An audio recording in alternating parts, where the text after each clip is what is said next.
Now it's time to take a peek.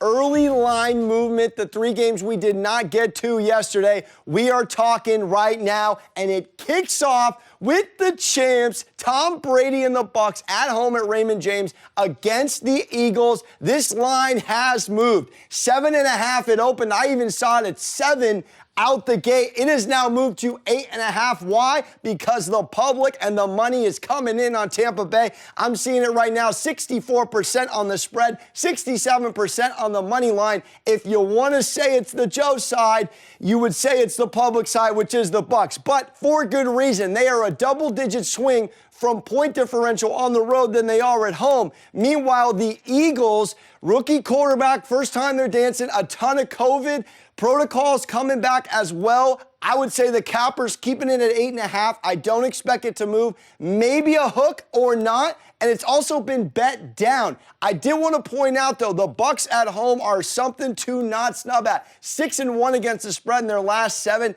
as a home favorite. And you have to factor this in. They danced earlier, and it was a 6-point victory. Vegas always taking our Terry Benedict money. It was a 6.5-point spread. The Eagles covered by the Dustin Hoffman hook. And guess what? It came down to a 2-point conversion that the Bucs did not get. Now, this is much different because it's in Tampa, but I'll say for a team that is new virtually, the biggest test is going to be, can the number 1 rushing offense for the Eagles go against a top 3 rushing defense? That is the Bucs. Of course, Vita Vea just inked a new deal. I expect, though, from a line perspective, this to chill at 8.5. Publix on the Bucs. All right, we move on over now, and we are discussing the San Francisco 49ers on the road against the Cowboys. The Cowboys, my goodness, they have not caught a win all but once in January against the spread in their last 8 games. If you're a millennial like me, you barely remember the Cowboys winning in the playoffs, and they're going against one of the hottest teams in the NFL, the San Francisco Niners. 7 of their last 9 W's, including a comeback win against the Rams. This line is at 3. I saw it at a hook for a quick second. It is chilling at 3, and that is right where Vegas has it. Now, they say a home team gets 3 points at the books just by being at home. So this is a virtual pick'em as far as Vegas goes. From a money perspective, 51% on the Cowboys against the spread, 70% though on the money line. I will say this, I might know a guy who knows a guy. There's some sharp money on the Niners coming in. As we know, the pressure is on the Cowboys. You know what Jerry Jones has said. It is Super Bowl or bust. They are, though, the number 1 cover in the NFL. They just put up a 51-piece against this Eagles team over here. It's a home team cushion versus one of the hottest teams in the NFL. Could come down to a Jimmy G ligament, not to be confused with a Seinfeld toe, finger, whatever. Either way, the money is on Dallas. And there is some wise guys on the Niners, but that line should chill at 3 as it's been all week. Now we dance on over.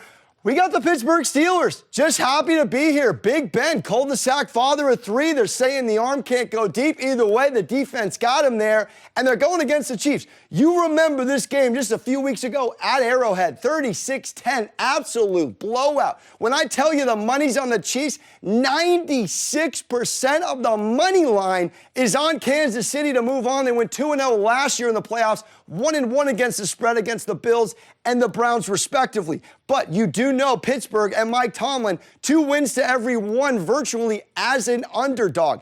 Big Ben's last game, all I can say is the line is chilled at 12.5.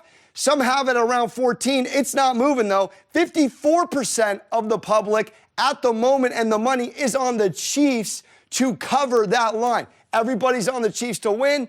Right now, it's 50-50 on the cover. It's going to come down to, can this KC defense do what they did in that 8-game win streak and hold opponents to under 17 points?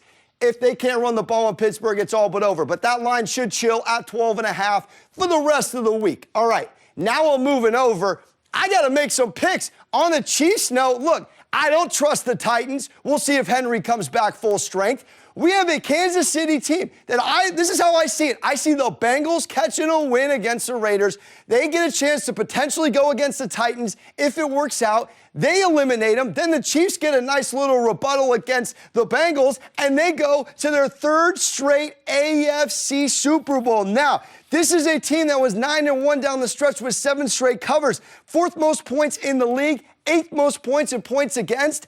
This team, if they have to go through Arrowhead, I don't like it. Real quick, though, moving over to the NFC, give me the Green Bay Packers, for goodness sake. They are undefeated at home. They got to go through the frozen tundra. Have you seen this Shane Falco, Keanu Reeves, Flo, and Rodgers? He's got the beard. He's got it all. I'm taking the Green Bay Packers. I don't think it's a Tommy Tampa year. Too many injuries in Tampa. I'm taking Green Bay, and on that note, I'm taking them to win it all. I'm not a science guy, but I'm not a science guy. Super Bowl 1, Packers over the Chiefs in LA. Guess where it is? In LA. Give me the Packers over the Chiefs. Give me some pepper jack, some American, some cheddar. Either way, I'm putting it on the fro. I'm a cheesehead this year.